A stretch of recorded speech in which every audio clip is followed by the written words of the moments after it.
Sri Sharda Devi and her Divine Play, Chapter-11, page 170. Holy Mother's time in Kamarpakur.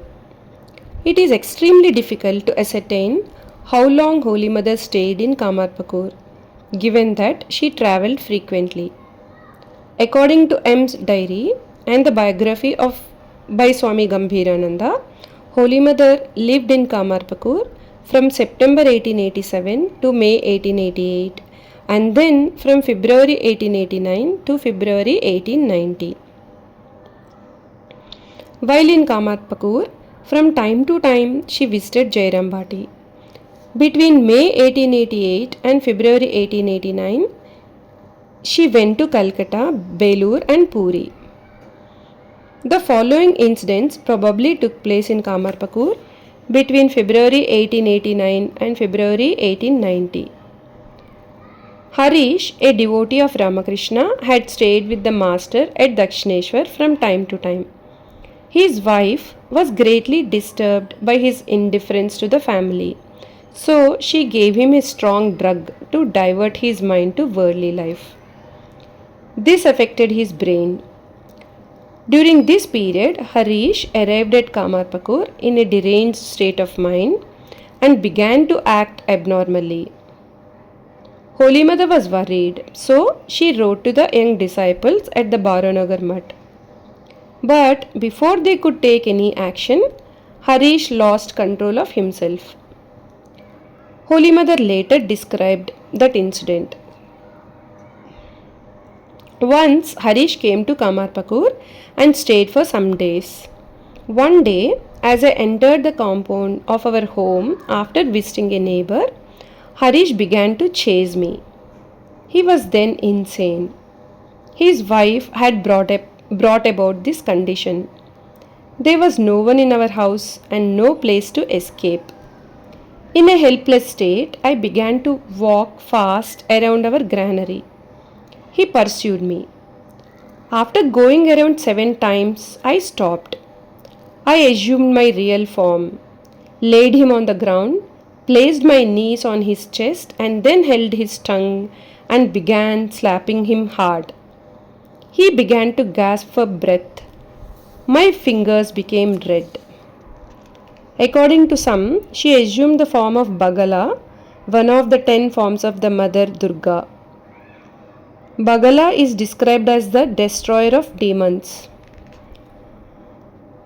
As soon as Swamis Niranjanananda and Shardananda received Holy Mother's message, they rushed to Kamarpakur to protect her.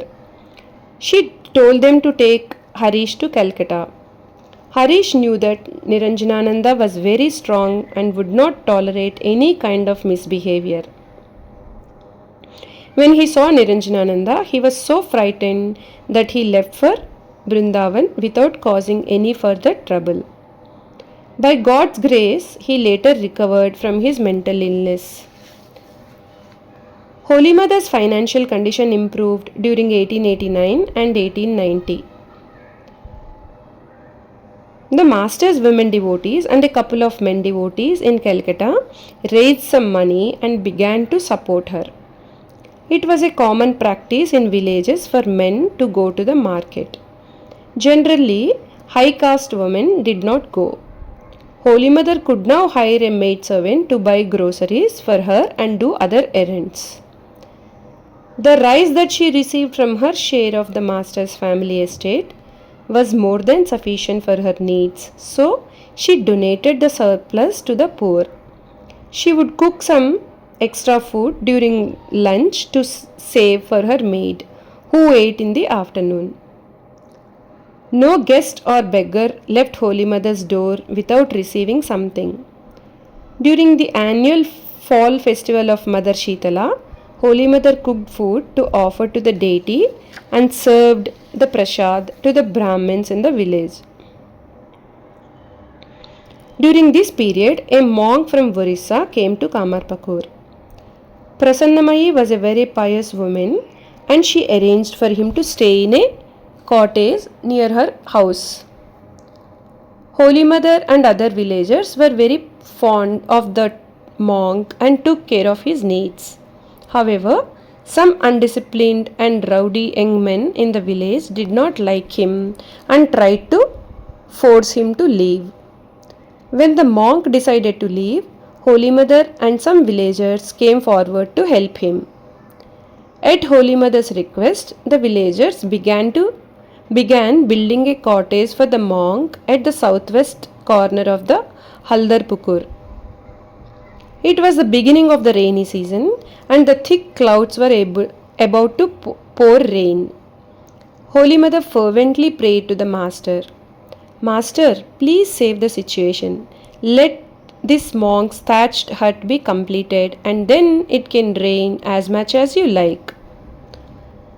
By God's grace, the hut was completed and the monk moved in. Despite her straitened circumstances, Holy Mother provided food for the monk and inquired about his condition. Unfortunately, that monk died there after a short time. Jai Ma.